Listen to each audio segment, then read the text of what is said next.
بسم اللہ الرحمن الرحیم۔ درود و سلام ہو محمد و آل محمد پر۔ السلام علیکم۔ بعثت خبر نامے میں خوش آمدید۔ نظر ڈالتے ہیں آج کی اہم ملکی اور عالمی خبروں کی شہ سرخیوں پر۔ جنت نظیر وادی مقبوضہ کشمیر میں کرفیو اور لاک ڈاؤن 116ویں روز میں داخل ہو گیا ہے۔ وادی میں زندگی مسلسل مفلوج ہے، دکانیں، کاروبار اور تعلیمی مراکز بند ہیں، جبکہ لوگ گھروں میں محصور ہو کر رہ گئے ہیں۔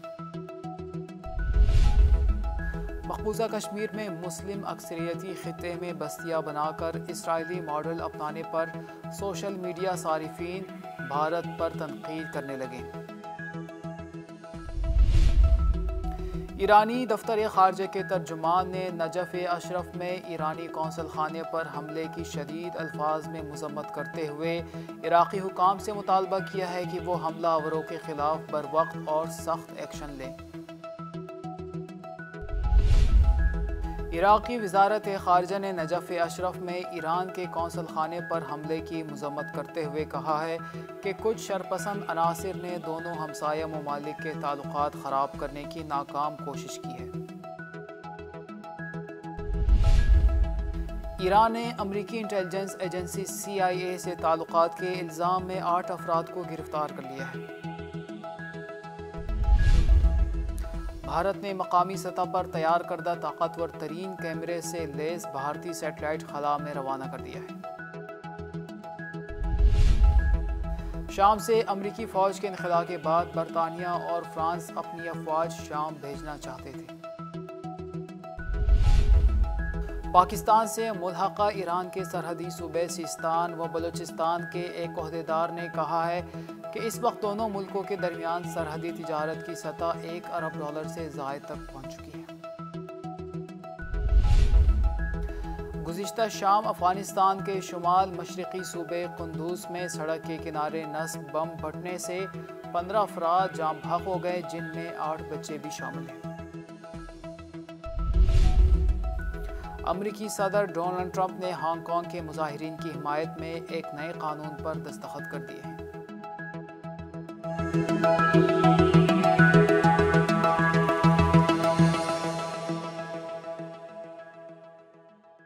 اور اب نظر ڈالتے ہیں خبروں کی تفصیل پر۔ جنت نظیر وادی مقبوضہ کشمیر میں کرفیو اور لاک ڈاؤن 116ویں روز میں داخل ہو گیا ہے۔ وادی میں زندگی مسلسل مفلوج ہے، دکانیں، کاروبار اور تعلیمی مراکز بند ہیں، جبکہ لوگ گھروں میں محصور ہو کر رہ گئے ہیں۔ رپورٹ کے مطابق مقبوضہ وادی میں کرفیو اور لاک ڈاؤن کا 116واں روز ہے۔ وادی بھر میں تمام مواصلاتی رابطے، انٹرنیٹ سروس اور دیگر طبی سہولیات معطل ہے۔ بھارتی فوج نے کشمیریوں کی زندگی اجیرن بنا دی ہے۔ حالات تاحال کشیدہ ہے اور وادی کا دنیا سے تعلق تاحال منقطع ہے۔ خوراک اور ادویات کی قلت بھی برقرار ہے۔ کشمیری ذرائع کا کہنا ہے کہ کشمیری رہنماؤں، نوجوانوں سمیت بچے بھی جیلوں میں قید ہیں۔ 3 ماہ سے کشمیریوں کو نماز جمعہ مساجد میں ادا کرنے نہیں دی جا رہی۔ یاد رہے کہ 3 روز قبل بھارتی ایئر فورس کے سابق ایئر مارشل کپل کاک کا کہنا تھا کہ مقبوضہ کشمیر یخ بستہ جھیل ہے، 80 لاکھ کشمیری یخ بستہ قید میں ہیں۔ صورتحال نارمل کیسے کہہ سکتے ہیں؟ مقبوضہ کشمیر میں مسلم اکثریتی خطے میں بستیاں بنا کر اسرائیلی ماڈل اپنانے پر سوشل میڈیا صارفین بھارت پر تنقید کرنے لگے۔ سندیپ چکرورتی، جو نیو یارک میں بھارت کے قونصل جنرل ہے، بھارتی پنڈت کے گروہ کے سامنے اس متنازع منصوبے کو بیان کرتے ہوئے نظر آئے کہ جس کی ویڈیو سوشل میڈیا پہ وائرل ہو گئی ہے۔ انہوں نے کہا کہ کشمیر کے مسئلے کے حل کے لیے ہمارے پاس مشرقی وسطی میں ہی ایک نمونہ عمل موجود ہے، لیکن ہم اسے اپناتے نہیں ہیں۔ اگر اسرائیل فلسطین میں یہ کام کر سکتا ہے تو ہم کیوں نہ کریں؟ چکرورتی کے بیان نے دنیا بھر میں پاکستانی عہدیداروں اور سوشل میڈیا صارفین کے مابین مذمت کی لہر دوڑا دی ہے۔ وزیر اعظم عمران خان نے لکھا ہے کہ یہ بھارتی حکومت کے فاشسٹ طرز فکر کی عکاسی کرتا ہے، جنہوں نے کئی مہینوں سے کشمیر میں کرفیو نافذ کر کے کشمیریوں کو ان کے بنیادی حقوق سے محروم کر رکھا ہے، لیکن طاقتور ممالک اپنے تجارتی مفادات کی خاطر خاموش ہیں۔ ایرانی دفتر خارجہ کے ترجمان نے نجف اشرف میں ایرانی قونصل خانے پر حملے کی شدید الفاظ میں مذمت کرتے ہوئے عراقی حکام سے مطالبہ کیا ہے کہ وہ حملہ آوروں کے خلاف بروقت اور سخت ایکشن لیں۔ تفصیلات کے مطابق سید عباس موسوی نے جمعرات کے روز اپنے ایک بیان میں عراق کے شہر نجف اشرف میں قائم ایرانی قونصل جنرل پر حملے کی شدید الفاظ میں مذمت کی۔ انہوں نے عراق سے مطالبہ کیا کہ وہ اس واقعے میں ملوث عناصر کو کیفر کردار تک پہنچانے کے لیے ذمہ دارانہ رویہ اپنائیں۔ انہوں نے کہا کہ عراقی حکومت سفارتی مقامات کے تحفظ کی ذمہ دار ہے۔ ایران میں تعینات عراقی سفیر کی اس حملے پر طلبی ہوئی اور اس حوالے سے شدید احتجاج کیا گیا۔ واضح ہے کہ حملہ آوروں نے آج عراق کے شہر نجف اشرف میں قائم ایرانی قونصل خانے پر حملہ اور اس میں آگ لگا دیا۔ عراقی وزارت خارجہ نے نجف اشرف میں ایران کے قونصل خانے پر حملے کی مذمت کرتے ہوئے کہا ہے کہ کچھ شرپسند عناصر نے دونوں ہمسایہ ممالک کے تعلقات خراب کرنے کی ناکام کوشش کی ہے۔ رپورٹ کے مطابق عراقی وزارت خارجہ کا کہنا ہے کہ غیر ملکی ایجنسیوں سے وابستہ شرپسند عناصر ایران اور عراق کے تاریخی، دیرینہ اور مذہبی تعلقات کو خراب کرنے کی ناپاک کوششیں کر رہے ہیں۔ عراقی وزارت خارجہ نے دونوں ملکوں خاص کر عراقی عوام سے کہا کہ ملک دشمن عناصر کے ناپاک حرکات سے ہوشیار رہیں۔ عراقی وزارت خارجہ نے نجف اشرف میں ایرانی قونصل خانے پر ہونے والے حملے پر افسوس کا اظہار کیا اور کہا کہ اس قسم کی حرکات سے دونوں ملکوں کے تعلقات پر کوئی فرق نہیں پڑے گا۔ بیان میں کہا گیا کہ ایران اور عراق کے تعلقات اسٹریٹجک اور مضبوط ہیں اور دونوں ممالک کے باہمی تعلقات کا سلسلہ جاری رہے گا۔ ایران نے امریکی انٹیلیجنس ایجنسی CIA سے تعلقات کے الزام میں 8 افراد کو گرفتار کر لیا ہے۔ غیر ملکی خبر رساں ایجنسی کے مطابق ایرانی سیکیورٹی فورسز نے گزشتہ ہفتے پیٹرول کی قیمت میں اضافے کے خلاف ہونے والے احتجاج کے دوران 8 افراد کو گرفتار کیا، جن کے بارے میں امریکی ایجنسی CIA سے تعلقات کا دعویٰ کیا گیا ہے۔ عرب میڈیا کے مطابق ایران کی سرکاری نیوز ایجنسی نے دعویٰ کیا ہے کہ گرفتار افراد نے CIA کے تعاون سے صحافی بننے کی آڑ میں کئی ممالک میں تربیت حاصل کی۔ ایران کی انٹیلیجنس منسٹری کا کہنا ہے کہ 6 افراد کو ملک میں ہونے والے احتجاج میں شرکت کے دوران گرفتار کیا گیا، جبکہ 2 افراد کو معلومات بیرون ملک بھیجنے کی کوشش پر گرفتار کیا گیا۔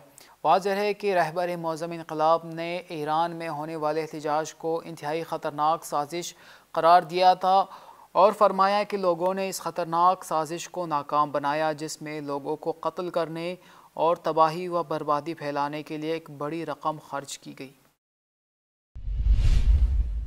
بھارت نے مقامی سطح پر تیار کردہ طاقتور ترین کیمرے سے لیس بھارتی سیٹلائٹ خلا میں روانہ کر دیا ہے۔ بھارت کے خلائی تحقیقاتی ادارے انڈین اسپیس ریسرچ آرگنائزیشن کارٹوسیٹ-3 نامی ایک سیٹلائٹ خلا میں روانہ کیا ہے، جس کے ساتھ 13 دیگر چھوٹے سیٹلائٹس بھی فضا میں بھیجے گئے ہیں۔ سیٹلائٹ بھارتی شہر سری ہری کوئٹہ میں واقع ستیش دھون اسپیس سینٹر سے بدھ کی صبح 9:28 پر روانہ ہوا۔ اسرو کے مطابق کارٹوسیٹ-3 سے بڑے پیمانے پر شہری منصوبہ بندی، دیہی وسائل اور انفراسٹرکچر میں پیش رفت اور سائلی زمین کے استعمال میں مزید مدد ملے گی۔ شام سے امریکی فوج کے انخلاء کے بعد برطانیہ اور فرانس اپنی افواج شام بھیجنا چاہتے تھے۔ برطانوی اخبار کی رپورٹ کے مطابق گزشتہ سال کے اواخر میں برطانیہ اور فرانس نے شام سے امریکی فوج کے انخلاء کے بعد اپنی افواج شام بھیجنے پر غور کیا تھا۔ تاہم تھریسا میں تردد میں تھی کہ آیا ان کی فوج کو امریکہ کی جانب سے متوقع امداد و تعاون ملے گا یا نہیں۔ اس وجہ سے یہ اقدام نہیں کیا گیا۔ واضح رہے کہ امریکہ نے رواں سال شام سے اپنی افواج کے انخلاء کا اعلان کیا تھا، تاہم بعد میں اس فیصلے پر عمل نہیں کیا گیا۔ یاد رہے کہ گزشتہ سال امریکی صدر ٹرمپ نے مشرق وسطیٰ میں اپنی شکست کا اعلان کرتے ہوئے کہا تھا کہ امریکہ کو مشرق وسطیٰ کی جنگ سے کچھ بھی نہیں ملا، بلکہ امریکہ کو اس جنگ میں $7 ٹریلین کا نقصان بھی اٹھانا پڑا۔ پاکستان سے ملحقہ ایران کے سرحدی صوبے سیستان و بلوچستان کے ایک عہدیدار نے کہا ہے کہ اس وقت دونوں ملکوں کے درمیان سرحدی تجارت کی سطح $1 ارب سے زائد تک پہنچ چکی ہے۔